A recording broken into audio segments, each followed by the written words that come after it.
السلام علیکم، welcome to my YouTube channel daily night story. کیسے ہیں دوستو؟ امید کرتے ہیں آپ سب لوگ خیریت سے ہوں گے۔ تمام ویڈیو اپڈیٹس کے لیے ڈیلی نائٹ سٹوری کو سبسکرائب کر کے بیل نوٹیفیکیشن کو آن کر دیں۔ تو آئیے سنتے ہیں آج کی ویڈیو میں ایک ریٹائرڈ فوجی سپاہی کی زندگی کا پر اسرار اور سچا واقعہ۔ میری ملاقات لاہور سے راولپنڈی بذریعہ ٹرین کے سفر کے دوران ریٹائرڈ فوجی سپاہی شمشاد حیدر سے ہوئی۔ وہ میری ساتھ والی سیٹ پر بیٹھے ہوئے تھے۔ ان سے دوران گفتگو میں نے ان کی زندگی کا بیتا ہوا کوئی یادگار واقعہ پوچھا تو انہوں نے جو واقعہ سنایا، آئیے وہ سنتے ہیں انہی کی زبانی۔ 1969 میں مشرقی پاکستان کے علاقہ سلٹ کی فوجی بیرٹ میں اپنی فوجی ڈیوٹی دیا کرتا تھا۔ دراصل میری پوسٹنگ پہلے ڈھاکہ میں ہوئی تھی، لیکن مجھے کچھ دن سلٹ ٹرانسفر کر دیا گیا تھا۔ میری سلٹ فوجی یونٹ نمبر 4 لائٹ انفینٹری میں پوسٹنگ تھی۔ ہمیں یہاں بیرکوں میں رکھا جاتا تھا۔ یہاں فوجیوں کو طعام قیام اور دیگر سہولیات بھی دی جاتی تھیں۔ میری یونٹ کے انچارج کرنل سراج الدین بنگالی نے ہم سپاہیوں کو حکم دیا کہ وہ کرنالا سے لے کر ندی تک کے درمیان جنگل کی گھاس اور درخت کو کاٹ کر راہ گزر بنائیں۔ ہم سپاہیوں کو 10-10 کی ٹولیوں میں تقسیم کر دیا گیا تھا۔ اس میں بھی شامل تھا۔ یہاں یہ بتانا ضروری ہے کہ ہمیں وہاں کے مقامی باشندوں نے یہ بتایا تھا کہ اس مخصوص علاقے میں چڑیلوں کا سایہ یا بسیرا ہے، اس لیے ہم لوگ کلمہ قرآنی صورتیں پڑھتے ہوئے یہاں اپنا کام کریں، کیونکہ یہاں گاہے بگاہے بہت سے دلخراش واقعات ہوئے ہیں۔ سچی بات تو یہ ہے کہ ہم نئے آنے والے فوجی سپاہی دلی طور پر یہ بات سن کر بہت ڈر گئے تھے، کیونکہ فوجی آرڈر تھا، اس کی تعمیل کرنا ہم پر ہر حالت میں لازم تھا۔ بہرحال ہم تقریباً سپاہیوں نے کونا نالی سے ندی کے درمیان کا جنگل کاٹنا شروع کر دیا۔ اس میں درخت کم لیکن خودرو بڑی بڑی جھاڑیاں، نکیلے پتوں والا ایک تھور وغیرہ تھا۔ تھور پودے میں عجیب قسم کے بلیڈ نما پتے تھے۔ اس پر جب بے دہانی سے کسی کا ہاتھ یا جسم کا کوئی حصہ لگتا تو اسے کاٹنے والے کو یوں لگتا تھا جیسے کسی نے چھری مار دی ہو۔ ہماری ٹکڑی جس میں 12 سپاہی تھے، ہم لوگ کرنالا کے مذکورہ علاقے میں چھوٹی درمیانی بلند جھاڑیاں کاٹ رہے تھے۔ میرے ایک ساتھی سپاہی غلام کیسر، جس سے میری اچھی خاصی دوستی بھی تھی، اس نے مجھے کہا کہ شمشاد مجھے ایسا لگ رہا ہے جیسے کہ یہاں کوئی اور بھی ہے۔ میں نے اس سے پوچھا کہ یہ تم کس بنیاد پر کہہ رہے ہو؟ اس نے مجھے سامنے بڑے درخت کی طرف اشارہ کرتے ہوئے کہا کہ درخت کو تم ذرا غور سے دیکھو، وہاں تمہیں کچھ محسوس ہو رہا ہے؟ میں نے جب بغور اس درخت کو دیکھا تو واقعی مجھے بھی یہ محسوس ہوا کہ کسی لمبی سی عورت کا اس پر سایہ ہے، اور جیسے اس عورت کے بال بھی کھلے ہوئے ہوں، لیکن وہ صرف سایہ تھا۔ پھر یوں محسوس ہوا کہ وہ سایہ 2 عورتوں کی شبیہ اختیار کر گیا، یعنی پہلے سے موجود سائے کے ساتھ ایک اور عورت جیسے بیٹھ گئی ہو۔ میں تو بہت گھبرا گیا۔ میں نے وہاں سے اپنی پوزیشن تبدیل کی اور غلام کیسر کو کہا کہ تم بھی سامنے آ کر جھاڑیاں کاٹو۔ ہمارے پیچھے والی ٹکڑی اپنا کام کرتی ہوئی آ رہی تھی۔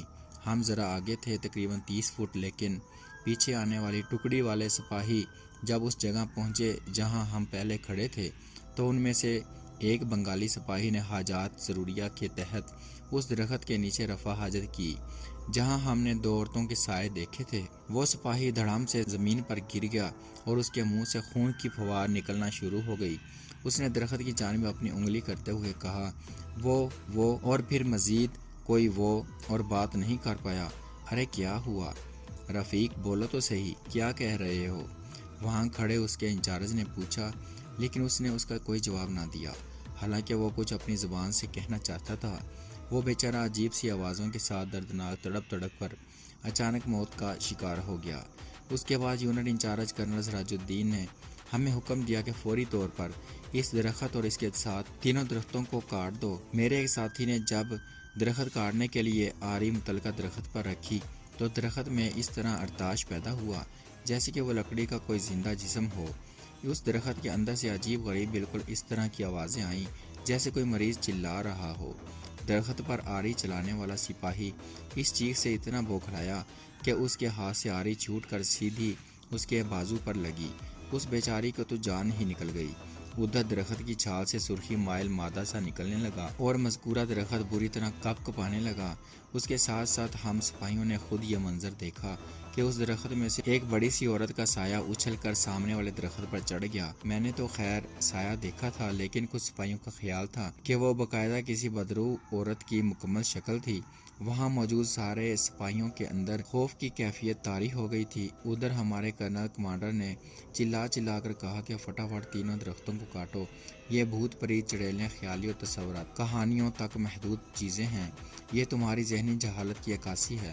اس بات پر تمام سپاہیوں نے باغیانہ انداز میں کرنل کمانڈر کو کہا کہ ہم ان درختوں کو نہیں کاٹیں گے، یہ درخت آسیب زدہ ہیں، ان درختوں پر یقیناً جنات کا بسیرا ہے۔ نہیں کاٹو گے تو اس کا مطلب یہ ہوگا کہ تم نے فوجی حکم کی حکم عدولی کی ہے۔ میں تمہیں آخری وارننگ دیتا ہوں، تم میرا حکم مانو۔ تمام سپاہیوں نے یک زبان ہو کر کہا، نہیں کرنل صاحب، ہمیں اپنی زندگی بہت پیاری ہے، ان درختوں کو کاٹنا جنات سے کھلی جنگ کا آغاز ہوگا۔ کرنل کمانڈر نے ہم سپاہیوں کو دبانے ڈرانے کی بہت کوشش کی کہ ہم لوگ ان تینوں درختوں کو کاٹ دیں۔ اس نے وائرلیس کے ذریعے بریگیڈیئر کمانڈنٹ سجاد حیدر کو کہا کہ وہ موقع پر آ کر باغی سپاہیوں کو سمجھائیں۔ کچھ وقت بعد بریگیڈیئر کمانڈر سجاد حیدر ہمارے پاس آیا۔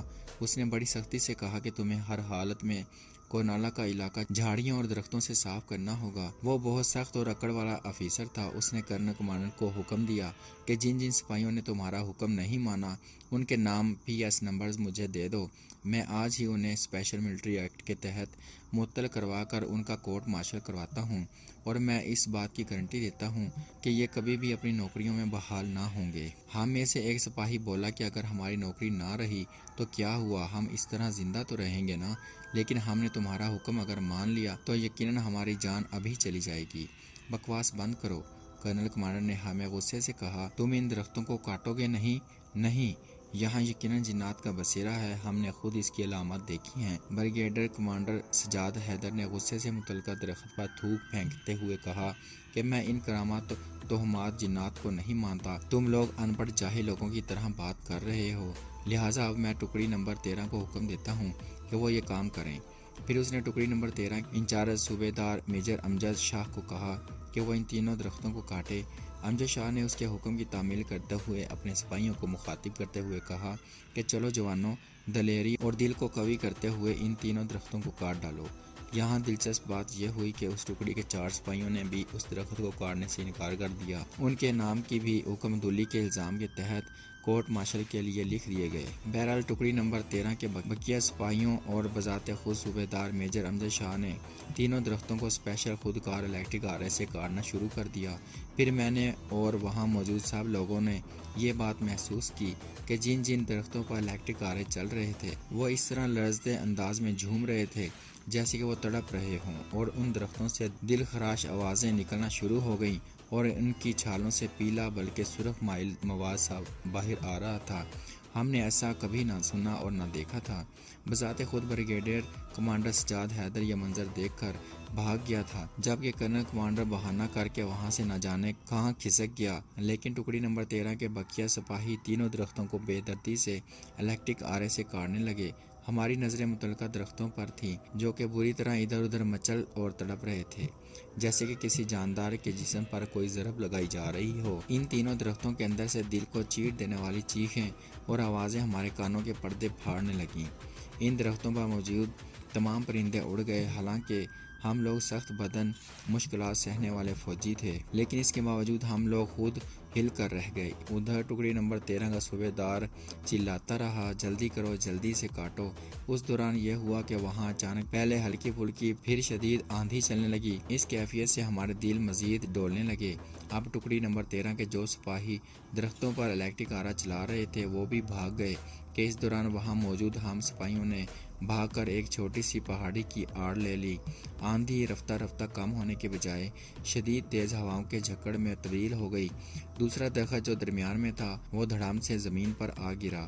اس کے تلے ٹکڑی نمبر 13 کے 3 سپاہی آ کر کچل گئے کیونکہ درخت بہت بڑا تھا، جبکہ ہماری جانب یہ ہوا کہ ہماری ٹکڑی کے 2 سپاہی نہ جانے کیوں آپس میں الجھ گئے۔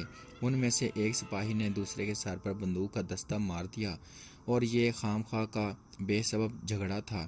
بہرحال وہاں شدید آندھی چلی، 3 سپاہی ہلاک اور 2 زخمی ہو گئے۔ تقریباً 20 منٹ مسلسل تیز جھکڑ دھول والی آندھی چلی۔ جب وہ رکی تو کرنالا سے ندی تک بڑی بھیانک تباہی ہی تباہی تھی۔ وہاں جگہ جگہ درخت، خودرو شاخیں، پودے اپنی جگہ سے اکھڑ کر، جبکہ تھور کے نکیلے پودوں نے بھی ہم سپاہیوں کو بہت تکلیف دی تھی۔ یہ پتے آندھی کے دوران جسم کے جس حصے پر چپکتے تھے، وہاں سے خون کا رساؤ رکنے کا نام ہی نہیں لیتا تھا۔ ہمارا بریگیڈیئر کمانڈر سجاد حیدر بگڑتی ہوئی صورتحال کو دیکھ کر وہاں سے اپنی جیپ میں بھاگ گیا، مگر اس کی جیپ گاؤں کے قریب ایک حادثے کا شکار ہو گئی۔ اس جیپ کی رفتار تیز سے تیز ہوتی گئی اور ڈرائیور سنبھال نہ سکا۔ پھر وہ جیپ تمام سواریوں سمیت سیدھا گہری کھائی میں جا گری۔ بعد میں جب ہم فوجیوں کے ساتھ ہونے والا یہ حادثہ مشہور ہوا تو سب سمجھ گئے کہ واقعی کرنالا کے ارد گرد کے علاقے میں چڑیلوں اور جنات کا بسیرا ہے۔ تو حکومت نے اس جگہ فوجیوں کے لیے راستہ بنانے کا پروگرام ختم کر دیا۔ تھوڑے عرصے بعد میں نے مقامی لوگوں کی زبانی یہ بھی سنا تھا کہ وہ تینوں درخت جنہیں فوجیوں نے کاٹنے کی کوشش کی تھی، اور ان میں سے درمیان والا درخت جو گرا تھا، اب نہ جانے کیسے پراسرار طور پر وہ درخت سیدھے نارمل پوزیشن میں دوبارہ سے کھڑے ہو گئے تھے۔